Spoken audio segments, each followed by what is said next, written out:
performed a speech for Toastmasters in my pathway, and it is on my postpartum experience. I hope you enjoy and have a great day. Greetings, fellow Toastmasters. Thank you for joining me today. I'll be doing a speech on how postpartum affected me and my experience becoming a mother at 19, and how it has impacted me and how I have navigated throughout. The title of this speech is called The Light at the End of the Tunnel. The period of life, death, and evolution, and where all new parents evolve, I think is similar to a scene in a movie where a whirlpool is swallowing someone and that person is drowning with one hand up, waiting to be saved, but no one with a cape actually comes. In this case, the drowning hand is me, a teenager entering her adult years and becoming a parent at the same time. The postpartum period, also known as the fourth trimester, refers to the period after birth when the physiologic chances related to pregnancy returns to the non-pregnant state. To me, it was a period of complete destruction of the idea of a mother I thought I would be, brought about the actual parent inside of me while the child began to be on the back burner. The ability to see the light at the end of the tunnel is an imperative skill to have in life, but especially after the arrival of your bundle of joy. For me, was it actually joy I felt from my baby's arrival? Not exactly. Postpartum is just the beginning of a bigger evolution for you, but can often be a silent killer. Postpartum comes in stages. The postpartum period actually occurs after childbirth and is typically considered to end within 6 weeks as the mother's body, including hormone levels and uterine size, return to a non-pregnant state. The most critical and yet the most neglected phase in the lives of mothers and babies is considered to be the postpartum period. It can be a lonely yet isolating season in your life. I would describe it as fighting the daily tedious tasks of life while trying to survive and learning how to take care of this new being and how to take care of yourself too. It's so easy for me to remember when things have happened, such as her falling asleep on my chest and being milk wasted, or her being up and she's uncomfortable and there I am having to comfort her, or remembering how it used to be different and I was all alone, but now it's us and it feels alone. Transferring from taking care of one person to another person's well-being is hard. Postpartum can show you where you have abandoned yourself. During postpartum, I can see where tasks I really needed to get done, but will let pass me by. Taking care of my newborn was so hard, especially after having a C-section. I had to abandon a lot of career stuff that I needed to do to meet our everyday needs, being more of a priority. Postpartum can bring forth one of 3 diagnoses: baby blues, hypothyroidism, and hypothyroidism, and postpartum psychosis.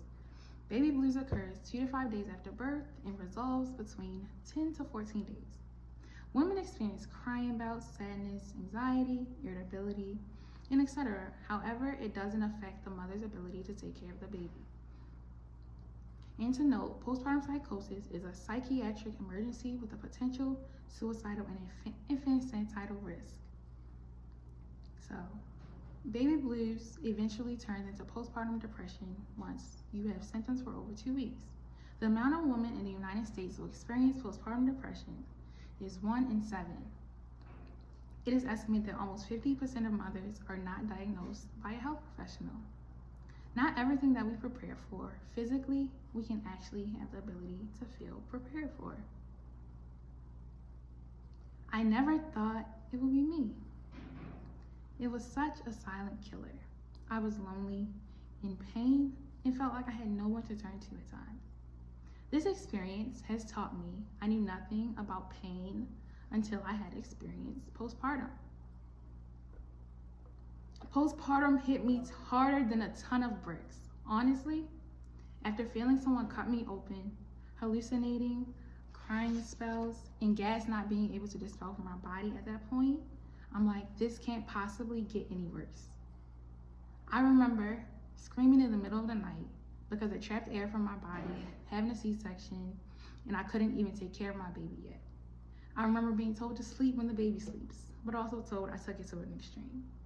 I remember there were days I didn't even shower and felt terrible about it, of course. I eventually did it, but it was when she settled. I remember how lonely I felt, even though there was someone there to help, but not knowing how to tell them to be more and I need actual support. It was like screaming with no sound. I needed support, but how could I ask for support from someone who felt like I did nothing but take care of a baby all day?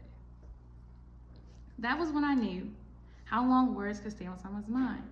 That phrase played through my mind for months like my favorite melody, except it was a phrase I hated to hear and didn't think would ever come from someone I loved most. You may ask, how did you ever overcome or know you needed help at times? I don't feel like I have overcome, but I have received help. I don't feel stuck. I have a willingness to live. I feel like I'm here for a reason, despite being someone's mother. I don't allow things I need to do to pass me by, and I have improved on getting my needs met and letting others know what I need for them to be met. I can't say when I will ever feel like I have overcome postpartum, but I can say I'm managing pretty well. I have to remind myself the voices in your head are rarely ever yours. Just seeds planted along the way that you eventually have to get rid of. Everything in the dark comes to the light. The people we love don't know our deepest sorrows until we make them aware. But even after making them aware doesn't necessarily bring change. Change happens when you set the standard and reinforcing actions to happen by not stepping in when it comes for that action to be done. I feel for me, I've asked for things and stated what I needed, and then I was met with, I don't know where to help or how to follow through or how to do it. As a mother, you get tired of hearing things like this because it's no matter how tired I am, I can see what needs to happen, and you can't, and there I am confused and feeling helpless yet again. Yet I know that I am not helpless, I just need more support, and I know what needs to be done to get there. The light at the end of the tunnel was not easy for me, but I found it, and here I am today.